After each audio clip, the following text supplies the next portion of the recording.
할렐루야. 2021년 11월 30일 화요일 아침 기도회를 시작하겠습니다.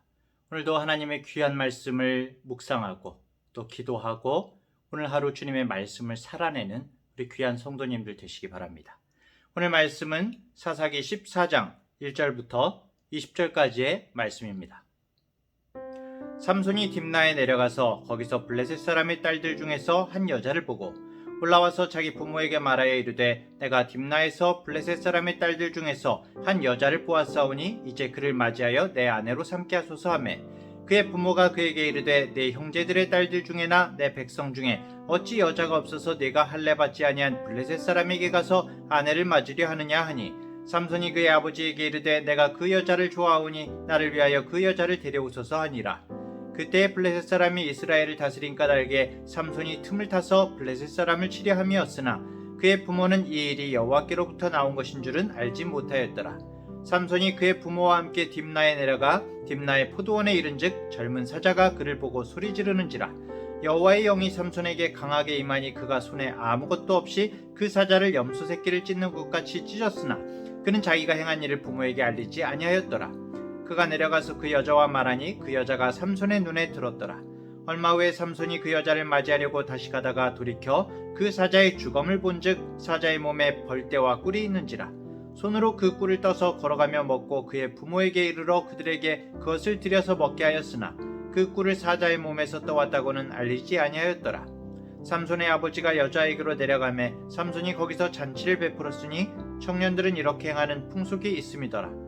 무리가 삼손을 보고 30명을 데려와서 친구를 삼아 그와 함께 하게 한지라. 삼손이 그들에게 이르되 이제 내가 너희에게 수수께끼를 내리니 잔치하는 이래 동안에 너희가 그것을 풀어 내게 말하면 내가 베옷 30벌과 겉옷 30벌을 너희에게 주리라. 그러나 그것을 능히 내게 말하지 못하면 너희가 내게 베옷 30벌과 겉옷 30벌을 줄지니라 하니 그들이 이르되 네가 수수께끼를 내면 우리가 그것을 들으리라 하매 삼손이 그들에게 이르되 먹는 자에게서 먹는 것이 나오고 강한 자에게서 단 것이 나왔느니라 하니라. 그들이 사흘이 되도록 수수께끼를 풀지 못하였더라. 일곱째 날에 이르러 그들이 삼손의 아내에게 이르되 너는 네 남편을 꾀어 그 수수께끼를 우리에게 알려달라 하라. 그렇지 아니하면 너와 네 아버지의 집을 불사르리라. 너희가 우리의 소유를 빼앗고자 하여 우리를 청한 것이 아니냐? 그렇지 아니하냐 하니 삼손의 아내가 그의 앞에서 울며 이르되 당신이 나를 미워할 뿐이요 사랑하지 아니하는도다. 우리 민족에게 수수께끼를 말하고 그 뜻을 내게 알려주지 아니하도다 하는지라. 삼손이 그에게 이르되 보라 내가 그것을 나의 부모에게도 알려주지 아니하였거든 어찌 그대에게 알게 하리요 하였으나 7일 동안 그들이 잔치할 때 그의 아내가 그 앞에서 울며 그에게 강요하므로 일곱째 날에는 그가 그의 아내에게 수수께끼를 알려주매 그의 아내가 그것을 자기 백성들에게 알려주었더라. 일곱째 날 해 지기 전에 성읍 사람들이 삼손에게 이르되 무엇이 꿀보다 달겠으며 무엇이 사자보다 강하겠느냐 한지라. 삼손이 그들에게 이르되 너희가 내 암송아지로 밭갈지 아니하였더라면 내 수수께끼를 능히 풀지 못하였으리라 하니라. 여호와의 영이 삼손에게 갑자기 임하심에 삼손이 아스글론에 내려가서 그곳 사람 30명을 쳐 죽이고 노략하여 수수께끼 푼 자들에게 옷을 주고 심히 노하여 그의 아버지의 집으로 올라갔고 삼손의 아내는 삼손의 친구였던 그의 친구에게 준 바 되었더라. 아멘. 어제는 태어날 때부터 나실인으로 선택받은 사사 삼손의 태어나는 과정에 대한 말씀을 나눴습니다. 오늘 말씀을 보면 드디어 삼손이 자라나서 아내를 얻을 때가 된 것 같습니다. 이제 어른이 된 거죠. 그런데 1절을 보면 삼손이 블레셋 딥나라는 마을로 내려갔어요. 그리고 블레셋 사람의 딸들 중에서 한 여자가 마음에 들게 됩니다. 삼손은 부모에게 그 블레셋 여자를 아내로 삼게 해달라고 말을 합니다. 과연 삼손의 부모의 반응은 어땠을까요? 이런 일이 있을 때 만약에 우리 자녀들이라면 어떨까요? 삼손의 부모는 하나님의 말씀대로 삼손을 나실인으로 키웠기 때문에 블레셋 여인과의 결혼을 순순히 허락할 수가 없었겠죠. 사실 우상 숭배를 하는 다른 이방 사람과 결혼하는 것은 나실인이 아닐지라도 이스라엘 사람에게는 금지된 부분이었습니다. 그런데 오늘 본문은 삼손에 대한 우리의 이런 기대를 무너뜨리지요. 하나님 앞에서 구별된 삶을 살아야 할 삼손이 이방 블레셋 여인과 결혼하겠다고 고집을 부리고 있습니다. 오늘 본문에는 삼손이 어느 날 갑자기 블레셋 여인과 결혼하겠다고 하는 것처럼 보이지만은 지금부터 펼쳐지는 삼손의 여러 모습들을 보자면 이미 이전부터 나실인답지 않게 행동하는 것으로 부모님과 많은 갈등이 있었을 것으로 보여집니다. 삼손의 이러한 요청에 대해서 삼손의 부모는 3절에 네 형제들의 딸들 중에나 내 백성 중에 어찌 여자가 없어서 네가 할례 받지 아니한 블레셋 사람에게 가서 아내를 맞으려 하느냐라고 이제 반대 의견을 표명하지요. 하지만 결국에는 어떻게 됩니까? 삼손에게 이끌려서 딥나로 내려가게 됩니다.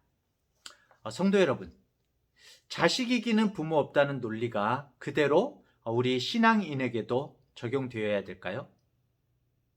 내 자식이 나중에 삼손같이 말씀에 어긋난 어떤 요청을 해올 때 어떻게 해야 될까요? 바른 소리 한번 하고 결국에는 네 마음대로 해라. 세상의 기준으로 살도록 허용해야 할 것인가 고민을 해보게 되는 말씀입니다.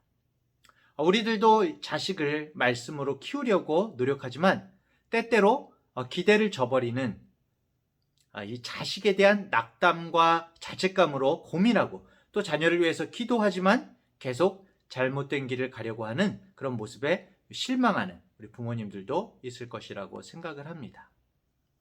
자, 그런데 이 4절을 보면은 그때 블레셋 사람이 이스라엘을 다스린 까닭에 삼손이 틈을 타서 블레셋 사람을 치려 함이었으나 그의 부모는 이 일이 여호와께로부터 나온 것인 줄은 알지 못하였더라 라고 그렇게 나오고 있습니다. 이 말씀의 뜻은 삼손이 그런 계획을 가졌었다는 것은 아니고요. 삼손이 자기 눈에 좋은 대로 블레셋 여인을 아내로 삼으려고 했지만은 하나님께서는 삼손의 그런 잘못된 선택으로라도 이 잘못된 선택이라고 할지라도 삼손이 블레셋 여인을 좋아하는 그 마음까지도 하나님께서 블레셋 사람들을 치시려는 일을 위해서 사용하신다는 말씀입니다. 하나님께서는 어떠한 과정을 통해서라도 하나님의 일을 결국에는 이루신다는 것이죠. 삼손처럼 우리의 허물과 욕심으로 잘못된 행동을 하더라도 하나님께서는 우리의 삶에서 좋고 나쁜 모든 것들을 통해서 하나님의 선하신 뜻을 이루어 가신다는 것입니다. 그렇다면은 그래요? 나의 행동과 상관없이 하나님의 뜻은 이루어지는구나 그렇게 생각하고 그렇다고 막 살아서야 될까요? 그래서는 안 되겠죠.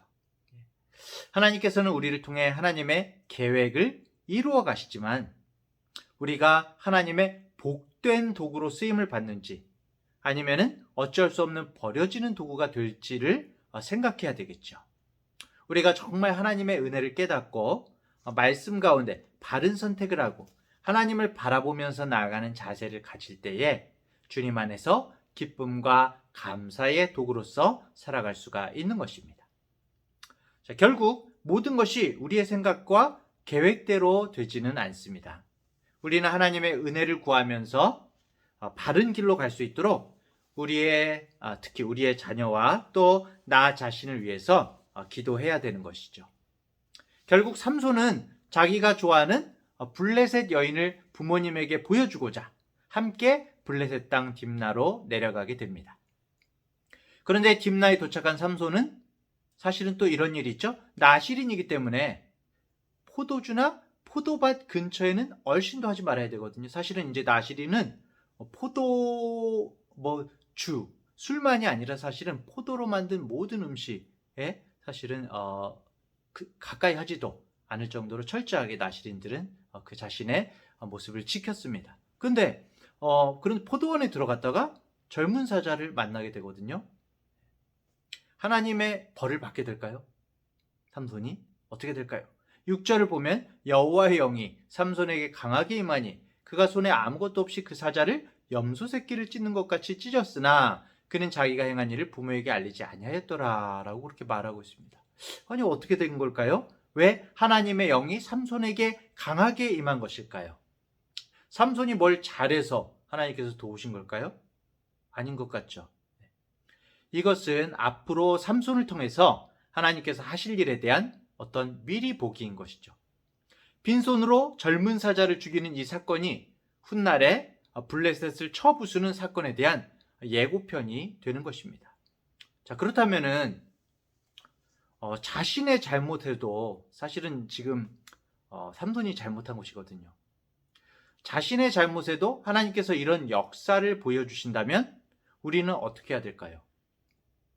정말 겸손하고 자중하고 사자를 죽이는 힘이 자기로부터 나오는 것이 아니라 하나님이 부어주신다는 것을 바르게 깨달아야 하는 그런 사건인 것이죠.